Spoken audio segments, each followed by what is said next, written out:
नमस्कार। हिंदी क्लास में आप सभी का हार्दिक स्वागत करता हूँ, अभिवादन करता हूँ। सबसे पहले दोस्तों हमने आपको मौखिक जानकारी हिंदी रूढ़ि प्रयोग मुहावरे के बारे में दी थी। आज हम उसका शब्दश अर्थ और उसका लाक्षणिक जो अर्थ है उसके बारे में जानकारी प्राप्त करेंगे। तो चलते हैं मुहावरों की और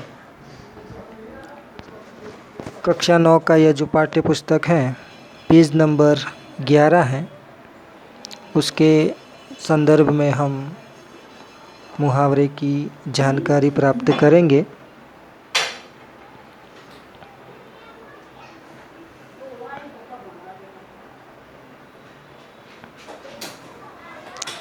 सबसे पहले यहाँ पर गुजराती में कहते हैं रूढ़ि प्रयोग, जिसे हिंदी में कहेंगे मुहावरे।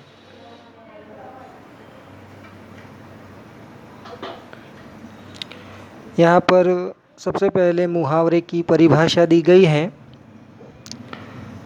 मुहावरे की व्याख्या समझने का प्रयत्न करेंगे।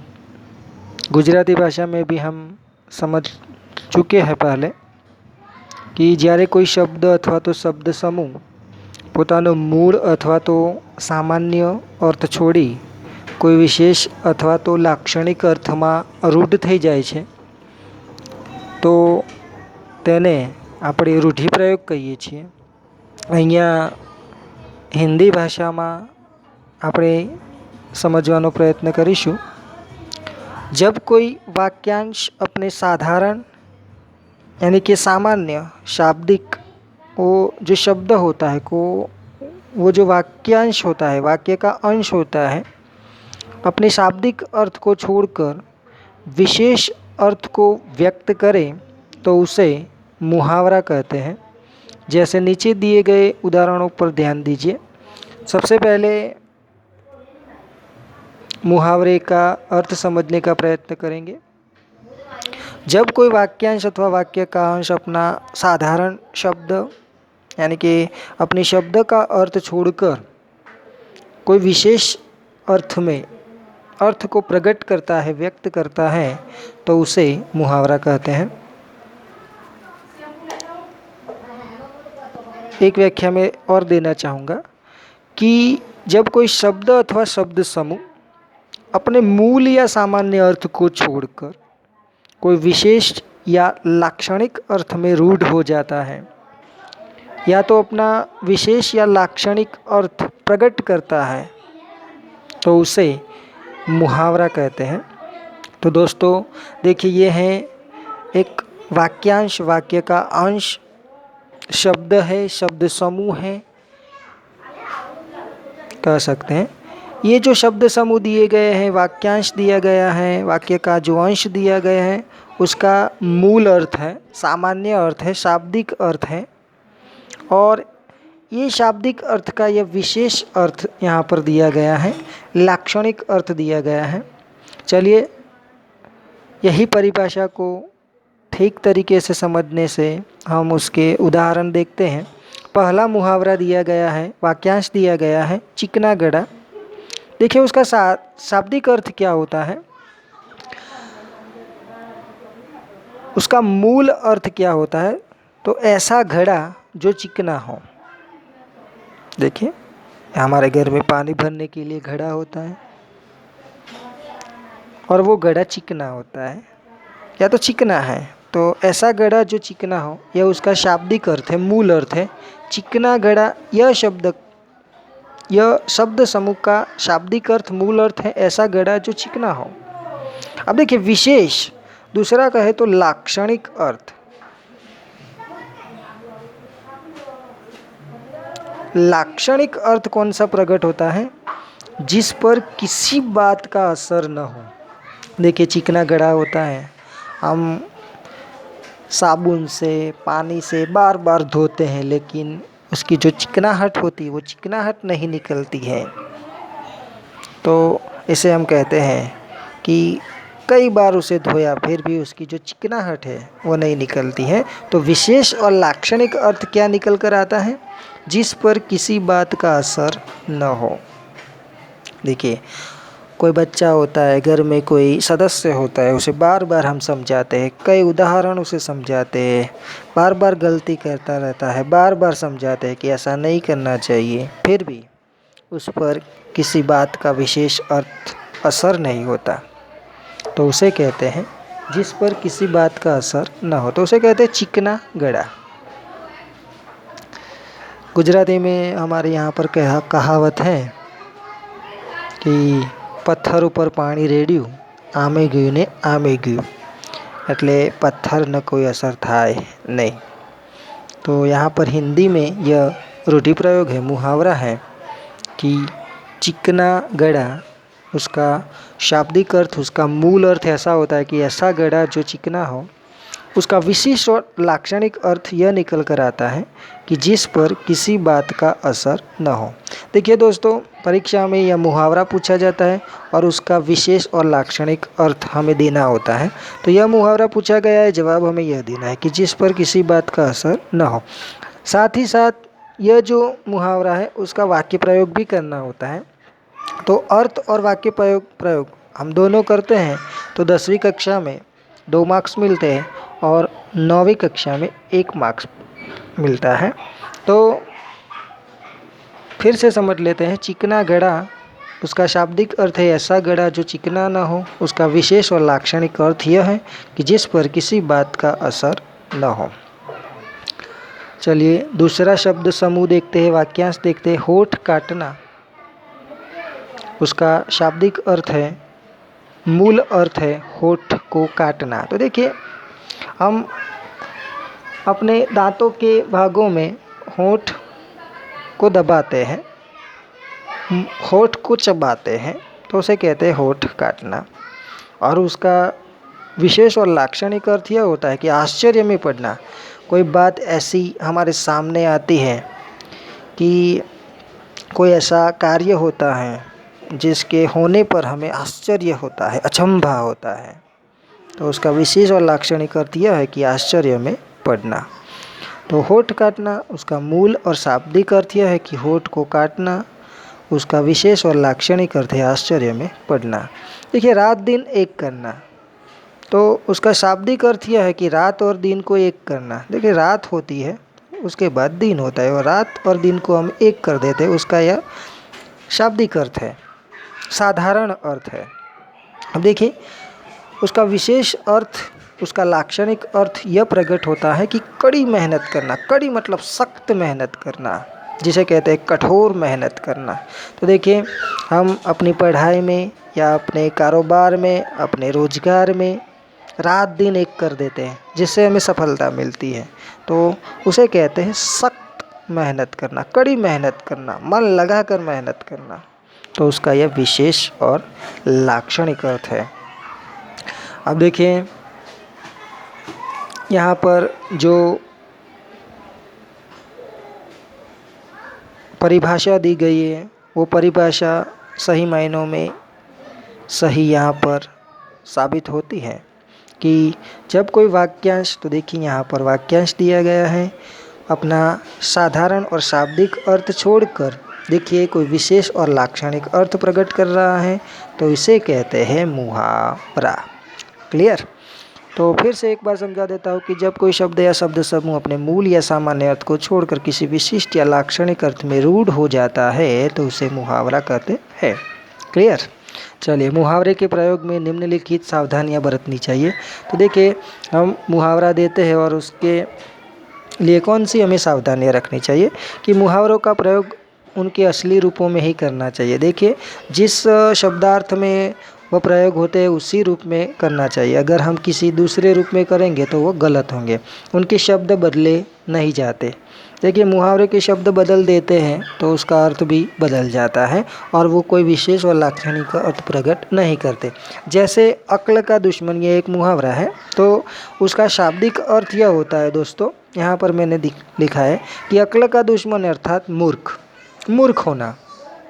दूसरा अर्थ यह भी है कि बेवकूफ़ी से काम करने वाला, अक्ल का दुश्मन, उसका विशेष और लाक्षणिक अर्थ यह है कि बेवकूफ़ी से काम करने वाला। अब देखिए यह मुहावरा है, यदि इसके स्थान पर अक्ल का शत्रु प्रयोग किया जाए या अक्ल का शत्रु यह दुश्मन की जगह शत्रु लिखा जाए तो उसका विशेष अर्थ प्रकट नहीं होता। अब देखिए 9 2 11 होना, यह भी एक मुहावरा है। उसकी जगह 8 3 11 होना, अगर ये शब्द बदल दिए जाए, 8 3 लगा दिया जाए तो उसका विशेष और लाक्षणिक अर्थ प्रकट नहीं होता, ऐसा कहा जाता है। किया जाए तो सर्वथा अनुचित है। अनुचित मतलब गलत है, अमान्य होगा। 9 2 11 की जगह अगर 8 3 लगा दिया जाए तो गलत होगा। दुश्मन की जगह शत्रु लगा दिया जाए तो गलत होगा। तो जिस शब्द का प्रयोग होता है उसी अर्थ में उसे रखना चाहिए। तो यह सावधानी हमें बरतनी चाहिए। मुहावरे वाक्यों में ही शोभते हैं, अलग नहीं। तो देखिए मुहावरे अपने स्वतंत्र रूप में वो सही अर्थ व्यंजित नहीं करते, अगर हम उसे वाक्यों में ही लगा दें तो वे सुशोभित होते हैं। यदि कहे कान काटना, तो देखिए यहाँ पर कान काटने का अर्थ होता है कि कानों को काटना, और उसका लाक्षणिक और विशेष अर्थ यह होता है कि पराजित करना, चालाकी से कार्य करना, या तो मात देना, हरा देना, पराजित करना, यह अर्थ अभिव्यंजित होता है। तो उसका कोई अर्थ व्यंजित नहीं होता। किंतु यदि ऐसा कहा जाए कि वह छोटा बच्चा तो बड़े बड़ों के कान काटता है, तो वाक्य में अद्भुत लाक्षणिकता, लालित्य और प्रवाह स्वस्थ आ जाता है। तो देखिए अपने स्वतंत्र रूप से वह कोई अर्थ अभिव्यंजित नहीं करते। यदि हम मुहावरों को वाक्यों में जोड़ दें तो उसका अर्थ अलग से ही प्रकट होता है।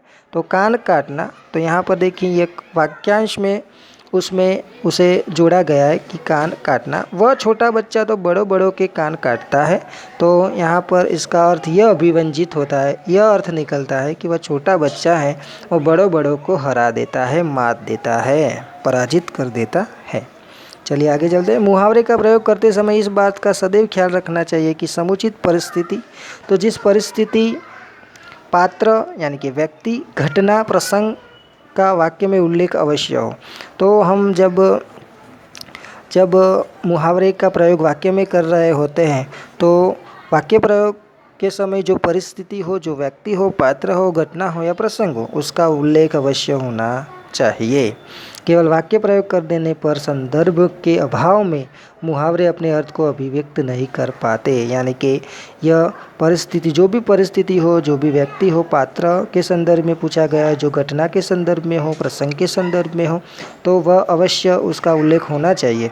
यदि अगर सीधे हम वाक्य में उसे पेश कर देते हैं मुहावरे को, तो वह अपना जो अर्थ है वो अर्थ प्रकट नहीं कर पाते। देखिए जैसे 9 2 11 होना, तो उसका अर्थ होता है भाग जाना। इसे वाक्य में कैसे प्रयोग करते हैं यह समझाया गया है कि वाक्य प्रयोग, शेर को देखते हिरन 9 2 11 हो गया। तो देखिए यह सही मायनों में सही है वाक्य प्रयोग कि भाई शेर हैं तो शेर हिरन से ज़्यादा ताकतवर है, हिंसक प्राणी है शेर, तो स्वाभाविक बात है कि छोटा सा जानवर बड़े जानवर से डरेगा। तो शेर को देखते ही हिरन 9 2 11 हो गया। तो 9 2 11 होने का अर्थ होता है भाग जाना। तो शेर को देखते ही हिरन भाग गया, सही बात है। तो देखिए यहाँ पर स्पष्टता बताई गई कि शेर हिरन का शिकार करता है क्योंकि वह शेर का भक्ष्य यानी कि भोजन है।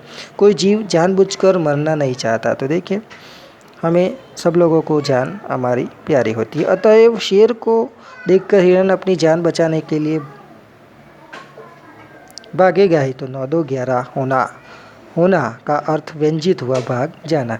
या सीधा ऐसा वाक्य बनाया जाए हिरन 9 2 11 हो गया, तो मुहावरे का अर्थ बिल्कुल स्पष्ट नहीं होगा। तो यही बात हमें यहाँ पर समझाई गई है।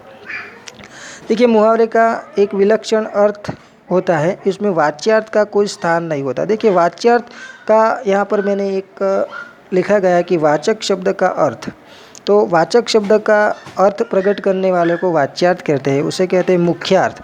तो यहाँ पर मुख्यार्थ होना अनिवार्य नहीं है, या तो कोई वाच्यार्थ का कोई स्थान यहाँ पर वाक्य में नहीं होता, यानी कि मुहावरों में उसका कोई स्थान नहीं होता। आग में घी डालना का जब वाक्य प्रयोग होगा तब इसका अर्थ होगा क्रोध को भड़काना। तो देखिए, जब आग होती है उसमें घी डालते हैं तो क्या होता है, ज़्यादा अग्नि प्रज्वलित होती है। तो उसका लाक्षणिक और विशेष अर्थ यह होता है कि क्रोध को भड़काना। तो यहाँ पर एक यह भी दिया गया है कि मुहावरे के वाक्य प्रयोग में अलग अलग रूप से हो सकते हैं। देखिए, यहाँ पर पानी पानी हो जाना, बहुत लज्जित हो जाना, उसका लाक्षणिक और विशेष अर्थ यह है। देखिए, इसमें पानी पानी होने की क्या ज़रूरत है, तो यहाँ पर यह भी दिया गया है कि मुहावरों का अलग अलग रूप में भी प्रयोग हो सकता है और अलग अलग अर्थ भी प्रकट कर सकते हैं। वो वाक्य के परिस्थिति, यहाँ पर देखिए, यहाँ पर दिया गया है कि वाक्य की जो परिस्थिति हो, पात्र हो, घटना हो और प्रसंग के संदर्भ में हो सकता है। तो यहाँ पर दिया गया है कि इसमें पानी पानी होने की क्या ज़रूरत है, इस उम्र में ऐसी गलतियाँ हो ही जाती है। तो यहाँ जवानी के संदर्भ में यह वाक्य प्रयोग दिया गया है। तुम कुछ भी कहो वह आज सबके सामने उन्हें पानी पानी करके छोड़ेगा। तो देखिए, कोई गुनाह किया हो, कोई गलती की हो, तो सबक सिखाने के संदर्भ में यहाँ पर है कि तुम कुछ भी कहो वह आज सबके सामने उन्हें पानी पानी करके छोड़ेगा। बात में ज़रूर दम है तभी तो वह व्यक्ति आज मेरे सामने पानी पानी है। तो यहाँ पर सच्चाई की बात बताई है कि बात में कुछ दम है, ज़ोर है, तभी वह व्यक्ति मेरे सामने पानी पानी हो गया, यानी कि लज्जित हो गया। बड़ी सभा में पोल खुल जाने से मुखिया जी पानी पानी हो गए। यहाँ देखिए, यहाँ पर घटना और प्रसंग का वर्णन है, तो उस संदर्भ में यहाँ पर पानी पानी हो जाने का भाव बताया गया है कि भरी सभा में पोल खुल जाने से मुखिया जी पानी पानी हो गए। तो देखिए, यहाँ पर जो मुहावरे दिए गए हैं, आशा रखता हूँ कि आपको यह जो मुहावरे समझ में आ गए होंगे। आपको परीक्षा में केवल इतना ही करना है, मुहावरा दिया गया होगा, उसका विशेष और लाक्षणिक अर्थ ही लिखना है और वो जो मुहावरा है वो मुहावरे को वाक्य में प्रयोग करना है। तो आपको 10वीं कक्षा के बच्चों को 2 मार्क्स मिलेंगे और 9वीं कक्षा के बच्चों को 1 मार्क्स मिलेगा। यह परीक्षा के परिरूप में दिया गया है। तो आशा रखता हूँ कि दोस्तों यह जो वीडियो है आपको पसंद आया होगा। एक बार फिर से मैं दोहरा लेता हूँ कि मुहावरा किसे कहते हैं कि जब कोई शब्द या शब्द समूह अपने मूल या सामान्य अर्थ को छोड़कर किसी विशिष्ट या लाक्षणिक अर्थ में रूढ़ हो जाता है तो उसे मुहावरा कहते हैं। जय हिंद, जय भारत, जय चाणक्य।